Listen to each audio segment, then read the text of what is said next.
Bonjour à toi et bienvenue au message lumière de la famille Myriam. Je te souhaite une belle année 2025, la joie, la paix, ainsi que la force pour traverser les épreuves qui arriveront peut-être.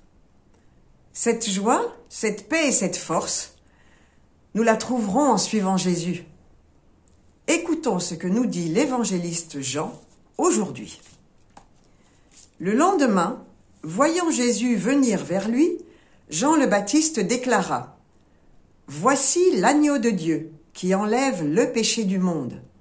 C'est de lui que j'ai dit : L'homme qui vient derrière moi est passé devant moi, car avant moi il était. Et moi je ne le connaissais pas. Mais si je suis venu baptiser dans l'eau, c'est pour qu'il soit manifesté à Israël. » Alors Jean rendit ce témoignage. J'ai vu l'Esprit descendre du ciel comme une colombe, et il demeura sur lui. Et moi, je ne le connaissais pas. Mais celui qui m'a envoyé baptiser dans l'eau m'a dit : « Celui sur qui tu verras l'Esprit descendre et demeurer, celui-là baptise dans l'Esprit Saint. » Moi, j'ai vu, et je rends témoignage, c'est lui, le Fils de Dieu. Ici, Jean-Baptiste s'adresse à ceux qui le suivent et leur présente Jésus comme le Messie. Cette phrase « Voici l'agneau de Dieu qui enlève le péché du monde », nous l'entendons à chaque messe, juste avant d'aller communier. On trouve cette expression « l'agneau de Dieu » 2 fois seulement et dans l'évangile de Saint Jean. Cela peut nous paraître étrange comme expression, mais pas pour les Juifs auxquels s'adresse l'évangéliste.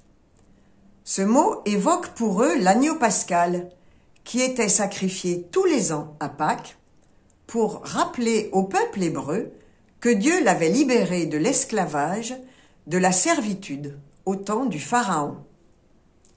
Jean-Baptiste indique donc à ses disciples, ainsi qu'à toi et à moi bien sûr, que en Jésus, le Dieu qui vient à notre rencontre est un Dieu qui libère de tout ce qui nous fait mourir, de tout ce qui nous entraîne vers la désolation.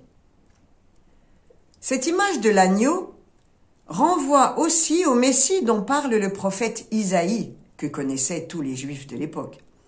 Brutalisé, il s'humilie, il n'ouvre pas la bouche, comme un agneau traîné à l'abattoir. Jean-Baptiste annonce ainsi, à la suite du prophète Isaïe, que le serviteur de Dieu, son envoyé, subira la persécution et la mort.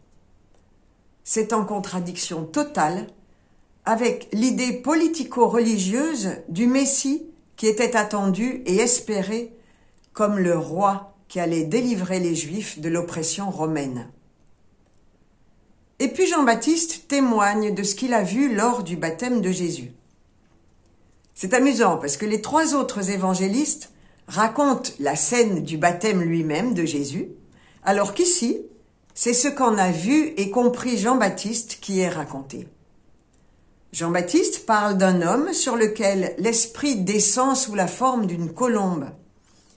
La révélation qu'il a reçue de Dieu lui permet alors de reconnaître en Jésus le Fils de Dieu.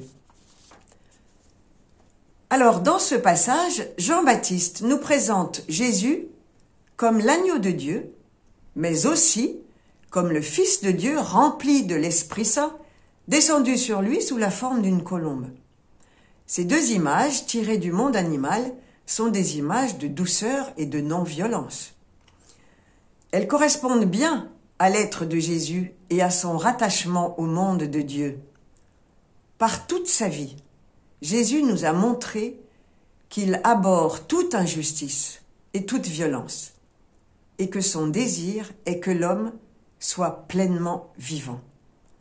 Les puissances du mal se sont déchaînées contre lui, et malgré cela, Jésus a aimé jusqu'au bout, nous montrant ainsi que c'était possible, et que la seule façon de vaincre le mal, c'est de le noyer dans l'abondance de bien, comme disait Saint José Maria. En ce début d'année, nous pouvons, toi et moi, prendre la résolution toute simple d'essayer aujourd'hui d'être meilleur qu'hier. En nous appuyant sur cet amour fou de Jésus pour nous, qui nous donne la force et le courage d'aller de l'avant avec lui. Et je vais terminer avec cette bénédiction. Que le Seigneur te bénisse et te garde, qu'il fasse sur toi rayonner son visage, que le Seigneur te découvre sa face, te prenne en grâce et t'apporte la paix. Bonne journée et à bientôt.